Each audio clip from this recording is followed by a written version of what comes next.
ഇന്ന് ഞാൻ ഉണ്ടാക്കിയിരിക്കുന്നത് നല്ല അടിപൊളിയായിട്ടുള്ള ഒരു വ്യത്യസ്ത രുചിയിലുള്ള ഒരു ഏലാഞ്ചിയാണ്. ഈസി ആയിട്ട് ഉണ്ടാക്കാൻ പറ്റിയൊരു റെസിപ്പിയാണ്. മാത്രമല്ല ഇതിൻ്റെ ടേസ്റ്റും നമ്മൾ സാധാ ഏലാഞ്ചിയെക്കാട്ടി കുറച്ചും കൂടെ കൂടുതലാണ്. അതിന് ഒരു പ്രത്യേകതയുണ്ട്. ഇത് മാമ്പഴം വെച്ചിട്ടുള്ള ഒരു ഏലാഞ്ചിയാണ്. അപ്പം നമുക്ക് ഈ ഒരു റെസിപ്പി എങ്ങനെയാണ് ഉണ്ടാക്കുന്നതെന്ന് നോക്കിയിട്ട് വരാം. മാമ്പഴം ഏലാഞ്ചി ഉണ്ടാക്കാനായിട്ട് ഞാൻ 2 മാമ്പഴം ചെത്തിപ്പൂളി വെച്ചു. അതിൽ ഒരു 2 കഷ്ണം എടുത്തിട്ട് ഇതുപോലെ ചെറിയ കഷ്ണങ്ങളും ആക്കി വെച്ചിട്ടുണ്ട്. ഇനി നമ്മുടെ ഒരു മിക്സർ ജാറിലോട്ട് ഈ ഒരു മാമ്പഴം അങ്ങോട്ട് ഇട്ട് കൊടുക്കാം. അതുപോലെ തന്നെ ഒരു 2 മുട്ടയും ഞാൻ ഇതിനകത്ത് ഉപയോഗിക്കുന്നുണ്ട്. ആദ്യം നമുക്കിതൊന്ന് നന്നായിട്ട് അടിച്ചതിന് ശേഷം നമുക്ക് മൈദ ഇട്ട് കൊടുക്കാം, അല്ലെങ്കിൽ ചിലപ്പോൾ എല്ലാം കൂടെ അരഞ്ഞു കിട്ടത്തില്ല. മാമ്പഴവും മുട്ടയും കൂടെ ഇതുപോലെ ഒന്ന് അടിച്ചെടുത്തു. ഇനി ഇതിലേക്ക് 1 കപ്പ് മൈദയാണ് ഇട്ട് കൊടുക്കുന്നത്. നിങ്ങൾക്ക് ഇതിന് പകരം ഗോതമ്പ് പൊടി വേണമെങ്കിലും ഇട്ട് കൊടുക്കാം. ഇതുകൂടെ ചേർത്ത് നമുക്ക് നന്നായിട്ടൊന്ന് അടിച്ചെടുക്കാം. ഇൻ കേസ് വെള്ളം കുറവാണെങ്കിൽ കുറച്ച് പാലോ വെള്ളമോടെ ഒഴിച്ചിട്ട് ഒരു കട്ടിയുള്ള മാവായിട്ട് അരച്ചെടുക്കുക. ഈ ഒരു രീതിയിലാണ് അടിച്ചെടുത്തിരിക്കുന്നത്. അതിലേക്ക് ഒരു പൊടിക്ക് ഉപ്പോട് ഇട്ട് കൊടുക്കാം. അതിനുശേഷം ഇതിപ്പോൾ ഇത്തിരി നല്ല കട്ടിയായിട്ടല്ല ഇരിക്കുന്നത്, ഒരു ഇത്തിരി കൂടെ ലൂസാവണം. അതുകൊണ്ട് ഞാൻ കുറച്ച് വെള്ളം കൂടെ ഒഴിച്ച് ഞാൻ ഒന്നുകൂടെ നന്നായിട്ട് അടിച്ചെടുക്കാൻ പോവാണ്. അപ്പോൾ ഈ ഒരു രീതിയിൽ ഞാൻ ബ്ലെൻഡ് ചെയ്തെടുത്തിട്ടുണ്ട്. അപ്പോൾ ഞാൻ ആ മിക്സിയുടെ ജാറ് ഒന്ന് കഴുകി ഇതുപോലെ ഇത്തിരി കൂടെ വെള്ളം ഒന്ന് ഒഴിച്ചു കൊടുത്ത് ഈ ഒരു നമ്മുടെ ദോശ ഇഡ്ഡലിയൊക്കെ ഉണ്ടാക്കത്തില്ലേ ആ ഒരു മാവിൻ്റെ പരുവത്തിൽ ആക്കി എടുത്തിട്ടുണ്ട്. ഇനി നമുക്ക് ഫില്ലിംഗ് ഉണ്ടാക്കാം. ഏലാഞ്ചിയുടെ ഫില്ലിങ് ഉണ്ടാക്കാനായിട്ട് ഇതുപോലൊരു പാന് അടുപ്പിലോട്ട് വെച്ച് കൊടുത്തിട്ടുണ്ട്. ഇതിലേക്ക് ഞാൻ കുറച്ച് തേങ്ങ ഇട്ട് കൊടുക്കുകയാണ്. ഇതിലേക്ക് നമുക്ക് മധുരത്തിന് ആവശ്യമായിട്ടുള്ള പഞ്ചസാര ഒന്ന് ഇട്ട് കൊടുക്കാം. നിങ്ങൾക്ക് എത്രയാണോ മധുരം അത്രയും പഞ്ചസാര ഇട്ട് കൊടുക്കാവുന്നതാണ്. ഞാനിപ്പോൾ ഒരു 4 സ്പൂണേ ഇട്ട് കൊടുക്കുന്നുള്ളൂ.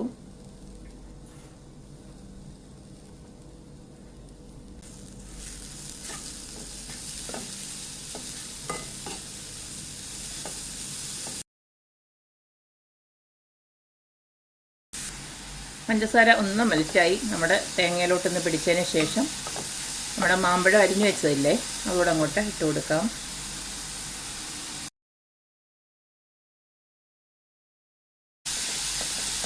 ഇത്രയും മതി. ജസ്റ്റ് ആ മാമ്പഴം ഒന്ന് ഇട്ടു ജസ്റ്റ് ഒന്ന് ഇളക്കിയതിന് ശേഷം നമ്മുടെ ഫില്ലിങ് ഇവിടെ റെഡി ആയിട്ടുണ്ട്. കൂടുതൽ മാമ്പഴം അങ്ങ് വാട്ടിയൊന്നും വേണ്ട, നമുക്ക് ശരിക്കും ഇതൊന്ന് കടിക്കാൻ കിട്ടണം. അങ്ങനെയുള്ള രീതിയിലാണ് ഫില്ലിങ് നമ്മൾ റെഡിയാക്കേണ്ടത്. ഇതിനി നമുക്ക് മാറ്റി വെക്കാം. ഇനി നമ്മുടെ ദോശ ഒന്ന് ചുട്ടെടുക്കാം. ഇനി നമ്മുടെ ഏലാഞ്ചിക്ക് വേണ്ടിയിട്ടുള്ള ദോശ ഒന്ന് ചുട്ടെടുക്കാം. ദോശയെന്നോ അപ്പമെന്നോ എന്ത് വേണമെങ്കിലും പറയാം. ഇതുപോലൊക്കെ നൈസായിട്ടൊന്ന് ചുട്ടെടുത്താൽ മതി.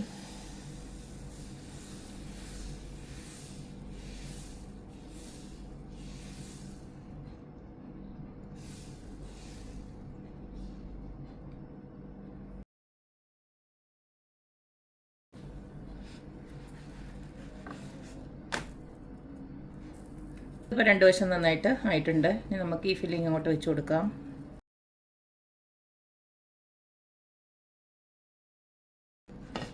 ഇത്രയേ ഉള്ളൂ. ഇങ്ങനെ അങ്ങ് ഉണ്ടാക്കിയെടുത്ത് വെച്ചാൽ മതി എല്ലാം.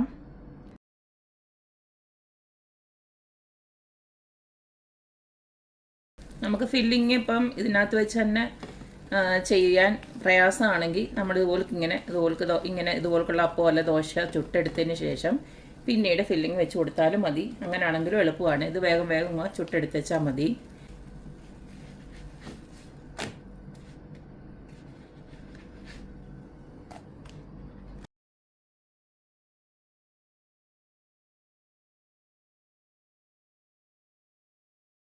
ഇപ്പം നമ്മുടെ മാമ്പഴ ഏലാഞ്ചിയുടെ ഇതെല്ലാം ഞാനിവിടെ ചുട്ടെടുത്തിട്ടുണ്ട്.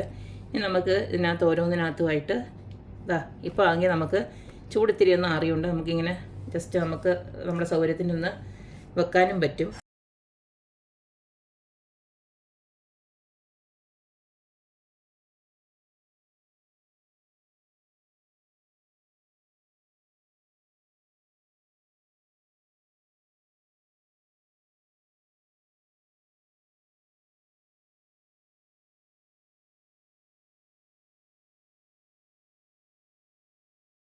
അപ്പോൾ കണ്ടല്ലോ, ഇത്രയേ ഉള്ളൂ. നമ്മുടെ അടിപൊളിയായിട്ടുള്ള മാമ്പഴ ഏലാഞ്ചി ഇവിടെ റെഡി ആയിട്ടുണ്ട്.